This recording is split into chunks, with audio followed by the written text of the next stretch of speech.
Today we're going to show you the 7 biggest mistakes investors make when buying their first property. Yeah, we're going to show you how to make your first acquisition in order to cash flow and grow your portfolio while avoiding some of the mistakes that we made as beginners. Stay tuned. I'm Mel. I'm Dave.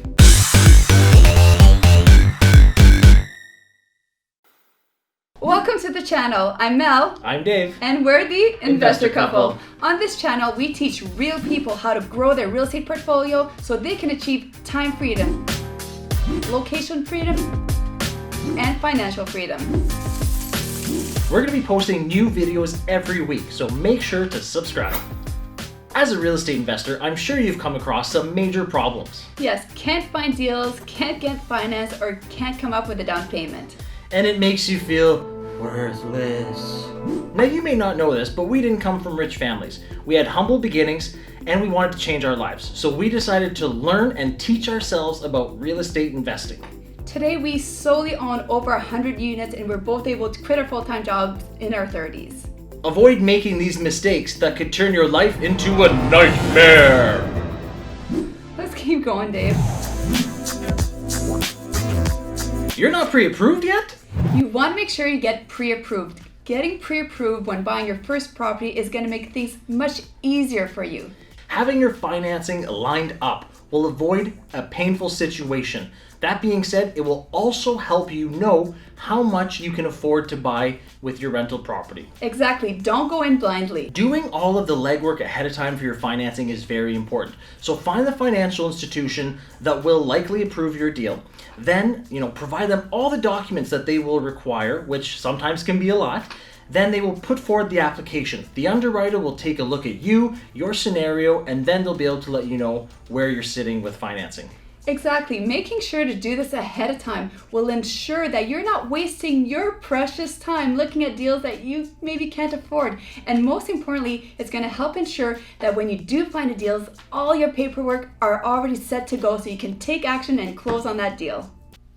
Dave, what's that? Oh, this? It's just the mortgage that I have on your heart. Oh my gosh.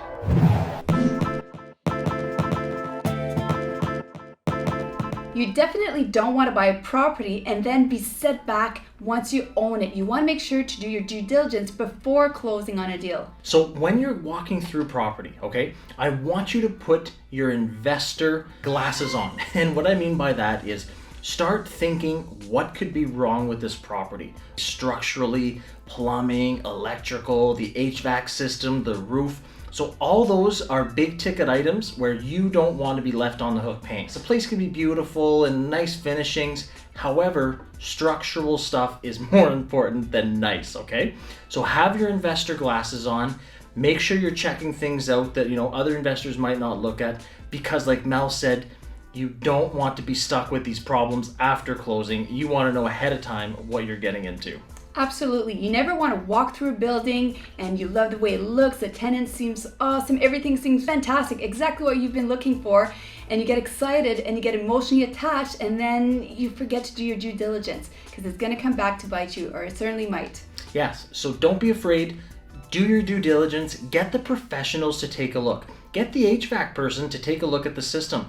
Get a roofer to give you an estimate on the roof, how much it would cost to replace if it needs replacing, or the age of it. And as real estate investors, we're all about return on investment. And this is a return on investment. If you don't pay a little bit to make sure that everything is fine with this investment, you're going to be spending tens of thousands of dollars, hundreds of thousands of dollars on this property. You want to make sure that your return on investment will be worth it. As an investor, you want to make sure you're thinking with this and not just with this. Absolutely, Mel. And a lot of people do this. We've almost done this a couple of times and then we catch ourselves. You want to think with your brain, your wallet, not with your heart. You can change cosmetics, but you cannot change structural. Exactly. You want to make sure that it's not just pretty from what you see. That can easily be upgraded. But once you start digging behind the walls, that's where it gets really expensive. So don't focus solely on what it looks like on the outside. Look at behind the walls as well. When I met Mel, I looked her over with a magnifying glass. Now I did not look on the exterior beauty. I wanted to see what was on the inside, the true structure. So do the same thing with real estate as I did with Mel. Oh, that was not the case. Don't be caught off guard, like I was, when buying your first property. You want to make sure that you take into account all your extra expenses. There's going to be so much extra expenses that you're not accounting for. Think about it. Think of all the expenses. You have to set up those accounts. You know, your electrical or hydro, your water, your gas, your property taxes, your internet, your cable. If you have a security system, all of this requires a setup fee with all the service providers. And then some of them will even have, down payments, security payments, whatever you want to call it. And it might just be $30, $40 here and there, but if you do that 10 times and you weren't accounting for it, and you need to put security deposits down on a couple of different things, it can add up quickly, and it makes for a sour experience when purchasing an income property. Yes, don't make the mistake of fooling yourself, trying to make a deal seem a little bit better than it actually is. Look at the numbers, make sure that you're accounting for every single extra expenses that there is. Babe? Yep. My mother's coming to spend the summer with us. No!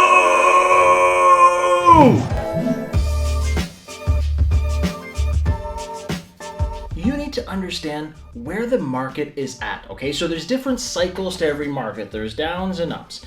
And you can buy in every type of market. You just need to make sure that your game plan is suited for that part of the market.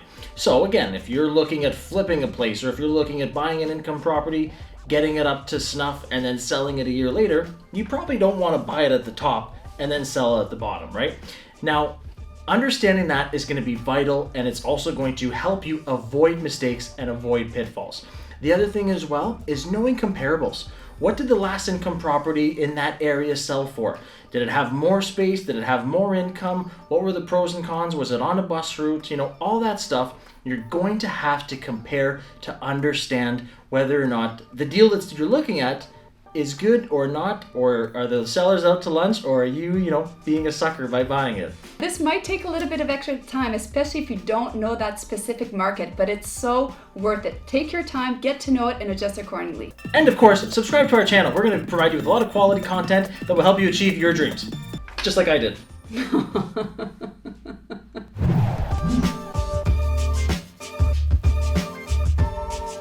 A common mistake we see is that people will only visit the property once. Yes, you want to make sure to go more than once, because you're going to start seeing issues or potential issues.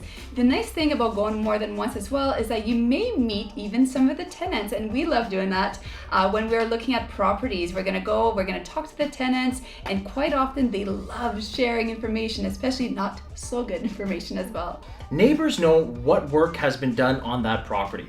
If the foundation was leaking and they had to dig it up and replace it, once or twice or whatever, the neighbors will tell you about it. If there's been roofers there patching leaks, the neighbors will know about it. Again, visit the property at different times. When it's raining, go there. You'll see where the water kind of disperses. Go at night, you'll see different things. Again, going more than once is imperative. No, we found this very helpful. We always go more than once, because yes, at first we're looking at perhaps, from a real estate investor focused point of view, right? We're looking at the size of the rooms, and could this be a 3-bedroom or a 2-bedroom? When we go back, we're really looking for a little bit more, okay, is there any other issues, or did we miss anything? And it's so worth going a few times. Yeah, and I find the last time we go, you're almost looking at, is there anything that makes me not buy this building? I wonder when Justin Bieber's next concert is.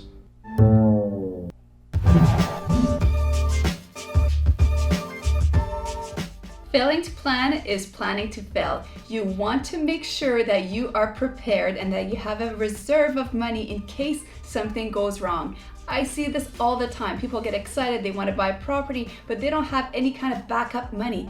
What happens if your tenant can't pay rent for a couple months? What happens if you need a new roof? What happens if there's a leak in the basement? You want to make sure that you have a reserve of funds to pay for those kind of expenses. Usually we recommend someone would have about 2 to 3 months of rental income as a reserve. So that's just a rule of thumb. We even say this to people who are buying brand new builds. Yes, the building's brand new, the income property's brand new. However, Murphy's Law, just when you think something can't go wrong, it does. Yes, set up yourself for success. Being disciplined when purchasing income properties is so important. You need funds in case of an emergency. When something happens and you have a leaking roof, you have plumbing that's backed up, you have electrical that's dangerous, you don't have time to negotiate to get funds. Having that reserve fund in case of emergency is a non-negotiable. I wonder when my Amazon packages are gonna arrive.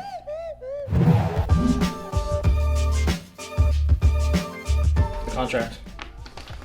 Read, reread again, and if everything's clear, then sign it. Understanding the conditions and contracts is very important.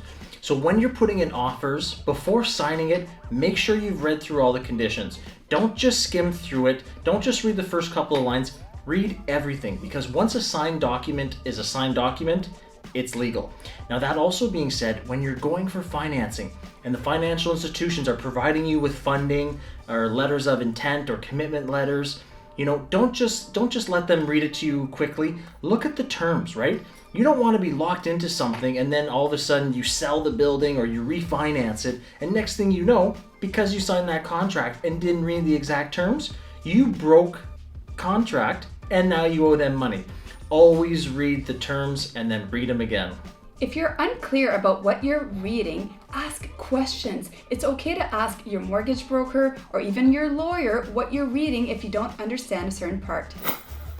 So these were the 7 biggest mistakes when buying your first income property. We hope you enjoyed it. We hope you liked the content that we provided. We also want to ensure that you continue in your real estate investing portfolio. And anyways, try and avoid the mistakes that we talked about today and continue to learn and grow. I'm Mel. I'm Dave. And we'll see you in the next video.